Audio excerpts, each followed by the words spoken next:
शादियों की रस्मों को रचाने वालों, मेराज के दूल्हा का निकाह मैदान में हो रहा है और इतनी सादगी से हो रहा है कि सहाबा में इख्तिलाफ हुआ निकाह हुआ या नहीं हुआ।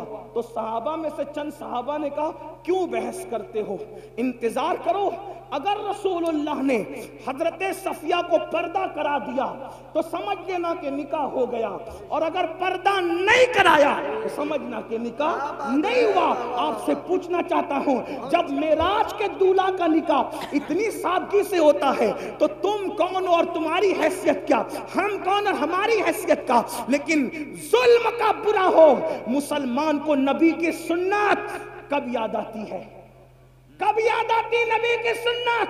मुसलमान को नबी की सुन्नत उसी वक्त याद आती है जब उसका अपना फायदा होता है, मतलब वो सुन्नत का नहीं अपने फायदे का पाबंद है। एक बात आपको बताऊं, मुसलमान कितनी सादगी से कहता है मौलाना जहेज देना तो सुन्नत है ना, रसूलुल्लाह ने अपनी शहजादी को जहेज दिया, तो जहेज देना सुन्नत है, जब सुन्नत है तो दो। हमने कहा ये बहुत बड़े मुहक्किकीन और उलमा है, मैं एक बात आपसे कहता हूं, हिम्मत कह के कहता हूं, अगर गलती होगी तो अभी इस्लाह होगी, और अगर ये इस्लाह कर देंगे अभी कर देंगे, अगर सही कह रहा हूं और गलत कह रहा हूं तो इस्लाह कर देंगे, सही कह रहा हूं तो आपको मानना चाहिए। रसूलुल्लाह ने अपनी बेटी को जहेज नहीं दिया, जहेज देना कोई सुन्नत नहीं। ये एक तालिब इल्म का, कुरान और हदीस के तालिब इल्म का दावा है।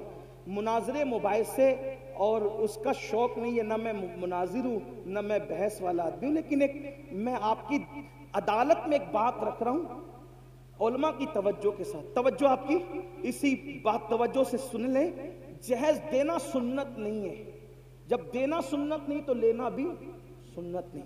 फिर आप कहेंगे कि वो मसनवी में, फिर मुफ्ती अहमद यार खान नईमी ने, और फिर फुलां बुजुर्गों ने जो जहेज की फहरिस्त बनाई है उसके बारे में तू क्या कहता। मैं कहता हूं वो फहरिस्त सही है, फहरिस्त से मुझे कोई इख्तिलाफ नहीं, लेकिन थोड़ा समझ में हमारे फेर हो रहा है। क्या फेर हो रहा है, एक बात बताऊं आपको ध्यान से, ना जहेज देना सुन्नत ना लेना सुन्नत। ये एक सबक सुनाने की नियत से अर्ज कर रहा हूं। अल्लामा अल्लाह बख्श साहब अगर मौजूद हैं, पीछे है क्या, पुश्त पनाही कर रहे हैं क्या, है बहुत दूर चले गए। न देना सुन्नत न लेना सुन्नत, तो काफिर वो फेरिस्त मैंने कहा सही, मस्तवी में फेरिस्त वो भी सही, मुफ्ती अहमद यार खान नईमी ने बनाई वो भी सही, तो काफिर मैंने कहा वो बस समझ का फेर हुआ। अल्लाह के रसूल ने वो जो जहेज दिया है, जहेज वो सैयदा फातिमा को नहीं दिया, बल्कि वो अपने भाई अली मुर्तजा को दिया। नंबर एक सैयदा को नहीं दिया, बेटी को नहीं दिया, भाई को दिया। अगर आप भी भाई के लिए लाखों खर्चा करते हैं तो अमीनुल कादिर तुम्हारा तलवा चूमने के लिए तैयार है। क्या बात है। हुजूर ने बेटी को नहीं दिया, अपने भाई को दिया। दामाद भी नहीं कह रहा हूं, वरना किसी को चोर दरवाजे से घुसने का रास्ता मिलेगा। भाई को दिया। अब भाई को क्यों दिया?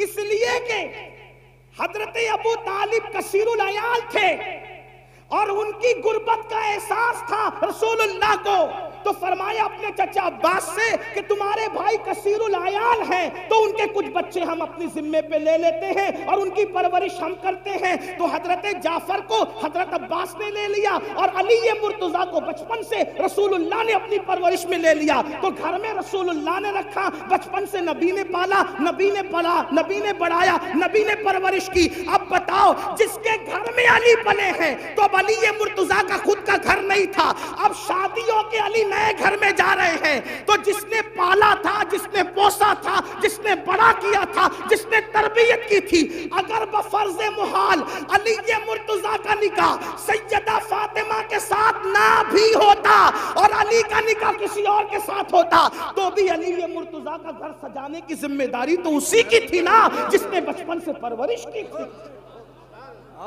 जिसने बचपन से परवरिश की थी उन्हीं की जिम्मेदारी थी। तो लोगों को मुगालता ये हो रहा है कि जहेज बेटी को दी, बेटी को जहेज नहीं दिया, भाई के लिए इंतजाम किया। ये तो एक बात मैंने कह दी। दलील क्या? अब दलील सुन ले।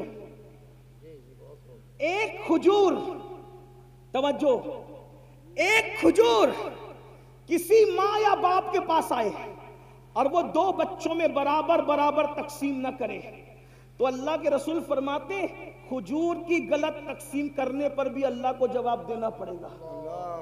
बच्चों के साथ बराबरी का ये हक है।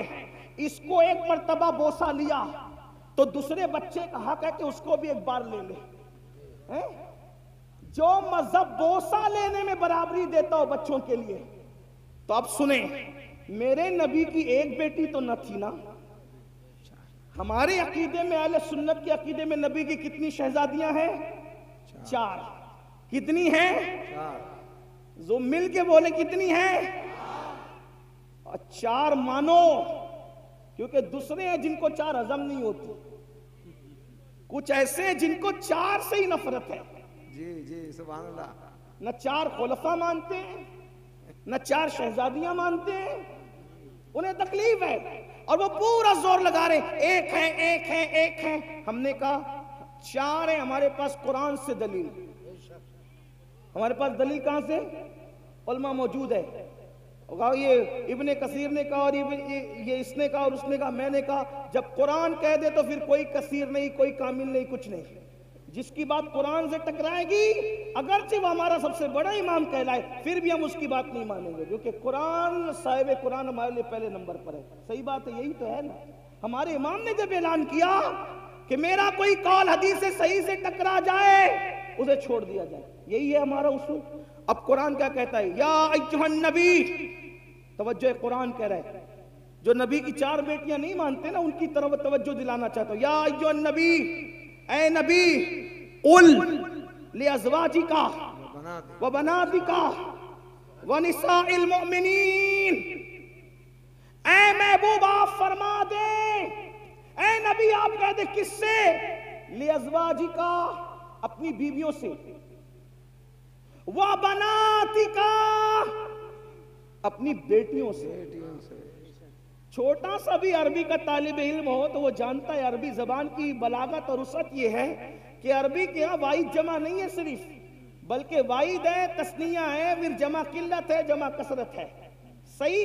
अब कुरान ये बता रहा है अगर एक बेटी होती तो कुरान क्या कहता?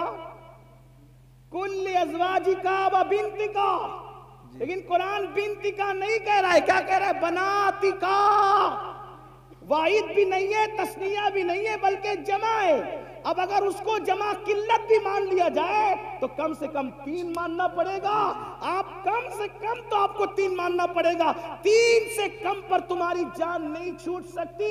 इससे पता चला जब कुरान ने कह दिया वा बनातिका, आप अपनी बेटियों को हुक्म दे तो मानना पड़ेगा नबी की एक नहीं थी बल्कि नबी की 3 से ज्यादा बेटियां। अब जब ये मान गए, इस पे कोई तफसील बात नहीं करता, उलमा जानते हैं, आपको मजीद वो समझा देंगे। तो जब नबी की 4 बेटियां हैं और आप कहते हैं सैयदा फातिमा को जहेज दिया, किसको जहेज दिया? तो आपको ये भी मानना पड़ेगा सैयदा ज़ैनब बिनते मोहम्मद को भी जहेज दिया। आपको यही मानना पड़ेगा सैयदा रुकैया बिनते मोहम्मद को भी जहेज दिया। आपको यह भी मानना पड़ेगा सैयदा उम्मे कुलसुम बिनते मोहम्मद को भी जहेज दिया। तो अब अगर आप सैयदा फातिमा का जहेज साबित करते हो तो आपकी ये जिम्मेदारी है कि हजरत ज़ैनब, हजरत रुकैया, उम्मे कुलसुम का भी जहेज आप साबित करके बताएं कि हुजूर ने कैसे जहेज दिया। और ये बात याद रखना, जब उनको नहीं दिया तो फिर नबी के इंसाफ से ये बईद है कि जो नबी बोसा लेने में बराबरी की बात करे, जो नबी खजूर की तकसीम में बराबरी की बात करे, ये कैसे हो गया कि एक बेटी को जहेज दिया और 3 बेटियों को जहेज से महरूम रखा? माज़अल्लाह सुम्मा माज़अल्लाह। अब उससे बढ़कर एक दलील, ये तो तुम और मैं है जो सुन्नतों को माज़अल्लाह अमल नहीं करते, सुन्नतों पर तवज्जो नहीं करते। लेकिन आपसे पूछना चाहता हूं, चले जिस अली को जहेज मिला था उनको तो पता है ना कि रसूलुल्लाह अल्लाह ने बेटी को जहेज दिया, तो फिर अली मुर्तजा ने भी अपनी बेटियों का निकाह किया। हजरत अली मुर्तजा की भी बेटी है, हजरत ज़ैनब बिनते अली, हजरत रुकैया बिनते अली, हजरत उम्मे कुलसुम बिनते अली। मौला अली की एक बेटी नहीं है, मौलाए कायनात की तो कम से कम 7 और 9 बेटियां बताई जाती है। तो जिस अली ने निकाह के वक्त न अपने ससुर से जहेज लिया अपनी बीवी की शक्ल में, अपनी बीवी के जहेज की शक्ल में, तो आपसे पूछता हूं उस अली मुर्तजा ने जब जहेज लिया तो अपनी किस बेटी की शादी पर उन्होंने जहेज दिया, यह भी आपको साबित करना पड़ेगा। और दूसरी बात, वो सिद्दीक अकबर अफजलुल बशर बादल अंबिया बित्तहकीक अबू बकर सिद्दीक, वो अब्दुल्ला इब्ने उमर जो मुस्कुराने की भी सुन्नत तर्क नहीं करते थे। एक मर्तबा मुस्कुराने, एक सहाबी, किसी ने पूछा क्यों हंस रहे हो, कहा मुझे भी नहीं पता क्यों हंस रहा हूं, यहां खड़े रहकर मेरे यार ने मुस्कुराया है, बस मैं भी मुस्कुरा रहा हूं। हजरत अब्दुल्ला इब्ने उमर अपनी अमामे के शिमले को दरख्त से उलझा रहे, किसी ने कहा ये क्या बचपने की हरकत है, वो फरमाया बचपने की हरकत लोगों को लगा करे, दरअसल एक सफर में मैं नबी के साथ था, नबी का शिमला दरख्त से उलझ गया, मेरा नहीं उलझता, इसलिए उलझा करके उस सुन्नत पर अमल कर रहा हूं। आपसे पूछना चाहता हूं, जो मुस्कुराने की सुन्नत न छोड़े, जो हड्डी चूसने की सुन्नत न छोड़े, जो अल्लाह अकबर, जो दरख्त से शिमला उलझाने की सुन्नत न छोड़े, अरे वो सब तो अपनी जगह रसूलुल्लाह ने जो काम कुल्ली किए बगैर किया, वो भी कुल्ली किए बगैर करके वो काम सुन्नत पर अमल करते नजर आ रहे हैं। आपसे पूछना चाहता हूं, वो इतने सुन्नतों के पाबंद थे, उन्होंने तो ये बात कही होती, क्या 1450 साल के बाद हिंदुस्तान में यूपी वालों को ये सुन्नत समझ में आई, बिहार वालों को ये सुन्नत समझ में आई, बंगाल वालों को ये सुन्नत समझ में आई? अबू बकर सिद्दीक सैयदा फातिमा के निकाह रुखसती के चश्मदीद गवाह है। अगर उन्होंने जहेज देते हुए रसूलुल्लाह को देता देखा होता तो सिद्दीक अकबर भी तो अपनी बेटी को जहेज देते। सिद्दीक अकबर ने जहेज नहीं दिया, फारूक आजम ने जहेज नहीं दिया, उस्मान गनी जैसे गनी और मालदार ने जहेज नहीं दिया, और आप कहते हैं जहेज देना सुन्नत है। ये जिम्मेदारी तो मेरे उन मुहक्किक भाइयों के सर पर है जो हम पर मुसल्लत करने के जहेज देना सुन्नत। मुहक्किक से मुराद उलमा नहीं है, मुहक्किक से मुराद ये होटल पे बैठे हुए लोग हैं जो बगैर इल्म के फर्ज, उलमा ने तो कभी तायीद की ही नहीं।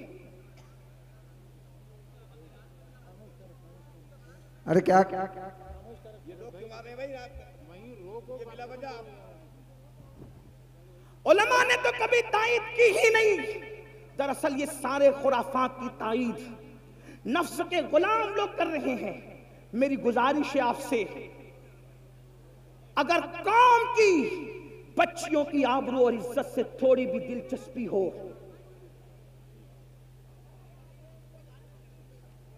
शायद हजरत तशरीफ ला चुके हैं, हमारी महफिल के खुसूसी खतीब हजरत अल्लामा शाकिर अली नूरी साहब किबला हजरत का इस्तकबाल फरमा लें, और फिर उसके बाद आगे का प्रोग्राम बकिया तकरीर फिर किसी मौके पर। अस्सलामु अलैकुम रहमतुल्लाह। आप तमाम हज़रात अपनी अपनी जगह पर बैठे रहे, बिल्कुल बैठे रहे।